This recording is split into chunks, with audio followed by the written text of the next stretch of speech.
So my name is Lieutenant Rodriguez. Work for Protective Force International. My main role with this company is the scheduling aspect. So again, like Lieutenant Almeida has reached on, I do everything from our retail division, unarmed, armed, executive protection work, anything and everything that has to do with getting the officer on site. I also take in half control of client relations between myself and Lieutenant Almeida. We make sure that the client's satisfied with whatever we're doing on the job.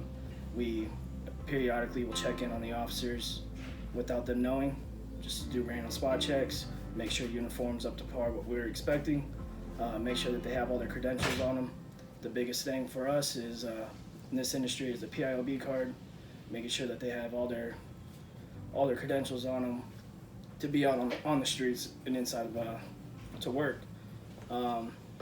Biggest thing for me is just the communication aspect of everything, is making sure, if let's say an officer on the site doesn't have a baton, for instance, it's a new officer, we make sure we put them through all the training and all the academies that we provide to get them all the certifications needed to wear everything on their duty belt and pretty much just have that image that we have as a company. Now, you said PIOB card? Correct. Explain what that is. So PIOB stands for Private Investigation Licensing Board, and you have to go through them, and it's almost like a background check. So you go through them. If you're unarmed, they just run your prior history, make sure you're not a felon, anything of that nature.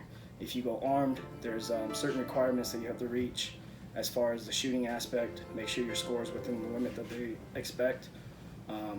And that's a card that you have to keep on you at all times. So in reference, if you're in the construction world, you have to have your OSHA cards on you at all times.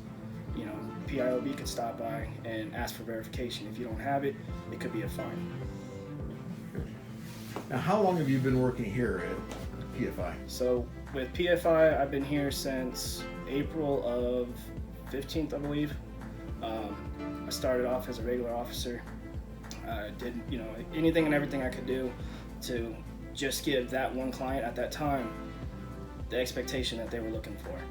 And from there, the company got to see what I could do, and I got to progress through the ranks. I went to a sergeant level, was out in the street, made sure all my officers underneath me had everything and anything that they're supposed to have on them, gave them every resource possible. If they were, in trouble with something, anything and everything you could possibly help, these individuals with.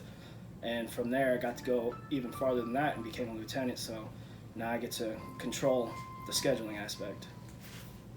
Now, of all the things you've done here, is there anything that you really enjoy more than the other? One thing that I do enjoy the most is seeing, these officers, I would call them, see them come in, and some of them have experience, some of them don't. And the ones that you get to pretty much take under your wing and guide them to give them every resource possible, give them direction. There's times where out there where it's a split of a moment. You got to make up that decision. Are we going left or are we going right? And to be able to back them up on whatever they decide to do, and at the same time coach them and let them know, everything you just did was perfect. Just a little critiquing that we could do to fix it to where the next time, necessarily if it's not an emergency call, you're not just always looking for that other person to give you every single answer. So it sets everyone up to where you give them every tool that they need, you guide them the way it's supposed to be done, and you can put your head down and go to sleep comfortably knowing everybody knows what they're supposed to be doing out there.